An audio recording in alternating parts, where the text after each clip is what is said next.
toutes et à tous, grands et petits. Nous voici donc, si je puis dire, oui, à nouveau réunis pour voir la suite donc du montage du Maria Magdalena. Alors dans cet épisode, vous allez voir, donc c'est le 14e épisode. Je vais continuer donc à avancer sur la coque. Voilà, vous allez voir. Donc je vais commencer par, je dirais, fignoler au niveau du ponçage, parce que j'ai un peu remastiqué, voyez-vous, quand on peint justement, on arrive à voir un peu les petits défauts qu'il peut y avoir. Donc là, comme vous pouvez le voir, je suis en train de nettoyer la coque suite au ponçage. Je vais continuer à poncer un peu les endroits où j'ai remastiqué. Je finis de nettoyer parce que bon, c'est ce que nous avions vu sur l'épisode précédent, et je vais bien sûr donc attaquer, je dirais, la peinture de la carène, et ensuite vous verrez la peinture générale de la coque. Voilà. Donc là je prépare, je la mets en place correctement, qu'elle ne bouge pas, afin de pouvoir poncer si nécessaire à nouveau, et bien sûr attaquer, commencer à appliquer la peinture. Voilà. Donc là je vous fais voir un ensemble de la vue de la coque. Donc c'est l'ensemble, voyez-vous, j'ai remastiqué certaines parties, et là bien sûr je prépare donc ma peinture. Alors je vais le peindre en noir, donc en noir brillant.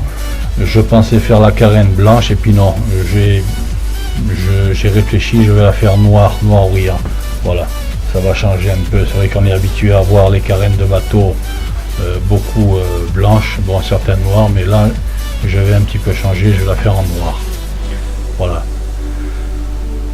Et ensuite vous verrez, je vais reponcer un petit peu, et bien sûr la peindre entièrement en noir, de façon à ce qu'il y ait toute une couche de peinture sur l'ensemble de la coque, pour après, quand je vais faire donc mes couches finales, c'est-à-dire les couleurs finales, il n'y ait pas de surépaisseur.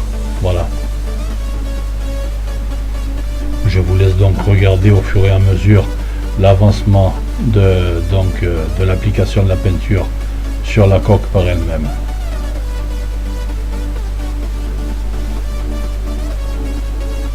Alors donc là, bien sûr, je peins au rouleau, mais il y a des parties également que je vais peindre au pinceau, vous verrez.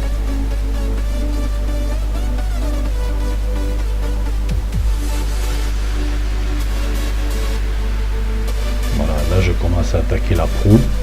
Donc je commence par peindre bien sûr toute la carène, et puis ensuite je passerai sur l'ensemble de la coque. Là c'est pour voir s'il y a d'éventuelles petites retouches de masticage à refaire. C'est quand on peint que l'on voit, on arrive à voir, je dirais, les petites irrégularités, les petits défauts qu'il peut y avoir sur la coque, sur le support en tout cas.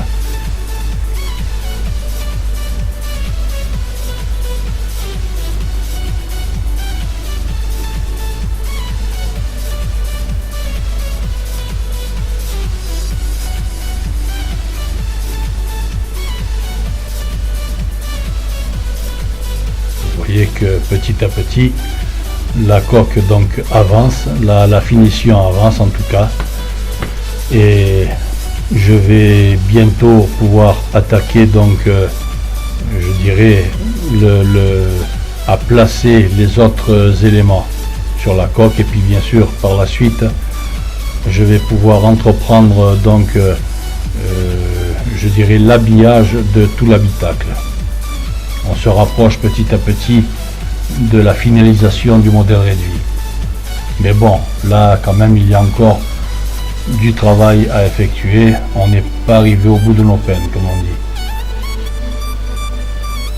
Voilà, donc là j'ai peint toute la carène, et je dirais une partie de la coque au-dessus de la ligne de flottaison.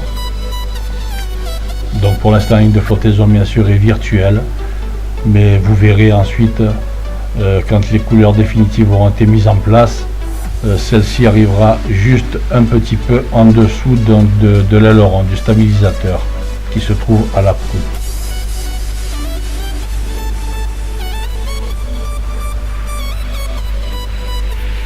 Là, je vous montre un peu en zoomant le travail qui a été fait au niveau de l'application de la peinture. Alors là, bien sûr, une fois que c'est sec, je vais poncer avec du papier de verre à l'eau, comme je vous disais, et repasser une autre couche. Et bien sûr, avant, donner des petites retouches de mastic, je dirais, si nécessaire. Voilà, vous voyez donc là, la peinture commence également, je dirais, à donner forme à la maquette. Alors là, je me suis mis donc sur la table pour être un peu en hauteur, puisque je vais peindre également le reste de la coque, vous allez voir. Alors là, actuellement, je suis en train de poncer, donc toujours, voyez-vous, avec rotativement, en tout cas, en ayant un effet rotatif, de manière à ce que ce soit régulier et homogène.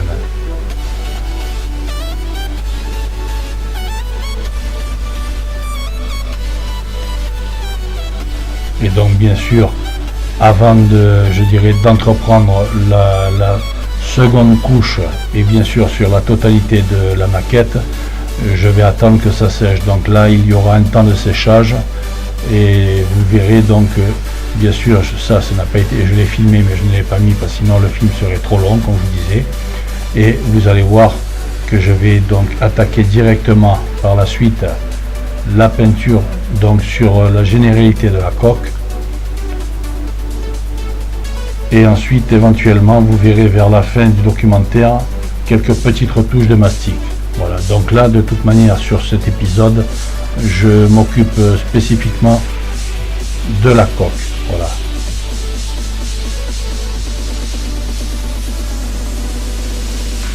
Alors, vous voyez, cela représente quelques heures de travail.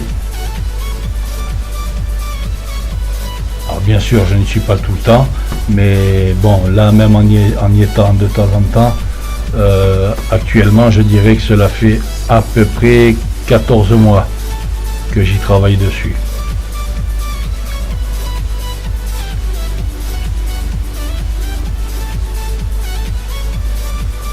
Alors je ne suis pas tout le temps parce que bon, bien sûr, on n'est pas toujours là à faire un modèle réduit. Il m'arrive également d'avoir du temps pour faire justement mes montages de films.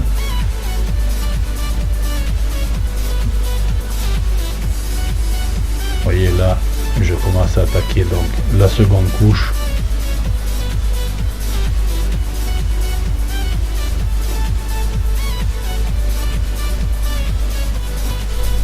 Et la maquette, une fois terminée, je dirais que tout rassemblé en nombre d'heures, cela représente en gros, je dirais 6 à 7 mois de travail en continu.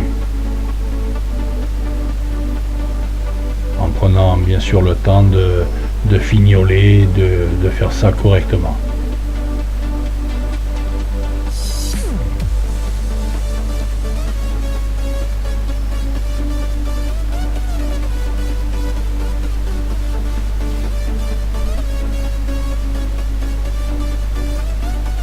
Vous voyez donc que j'applique également la peinture avec un pinceau.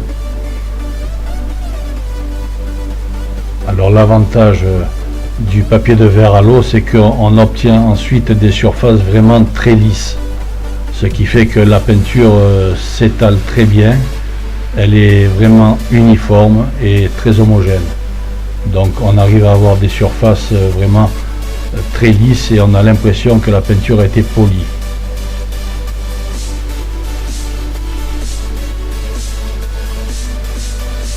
Voilà, vous voyez, donc là maintenant j'attaque l'intégralité, je dirais, donc j'applique la peinture sur l'intégralité de la surface de la coque.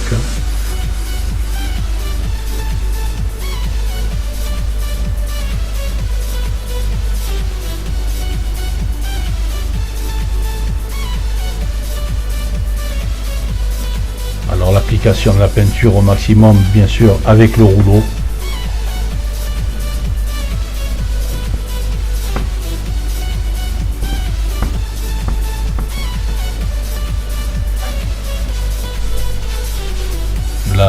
fait donc la partie arrière de la poupe en dessous.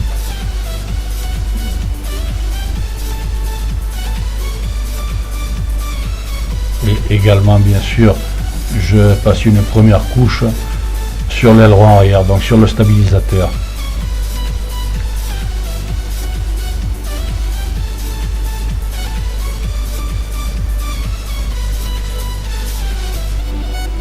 Voilà, donc là je vous montre l'intégralité, donc en zoomant un peu sur la coque, voyez-vous, la peinture recouvre la totalité de la coque, en tout cas sur toutes les faces latérales et bien sûr le fond, donc la carène.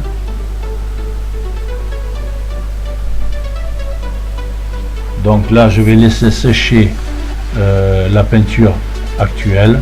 Ensuite je vais à nouveau poncer, je dirais, et puis bien sûr vous le voyez là, voilà, je fais un plan arrière pour que vous puissiez le voir.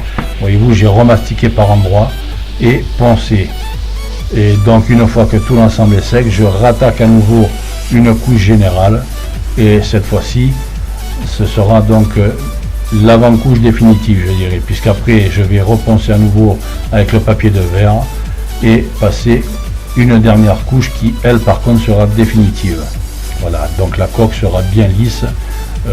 Il y aura en tout 3 couches d'épaisseur, donc de noir, ce qui fait que la coque sera également bien étanche, puisqu'auparavant il y a eu 2 couches d'après, 3 couches de couleur orange, donc que j'avais, qui est une peinture assez épaisse également, et j'avais mis 2 couches de jaune.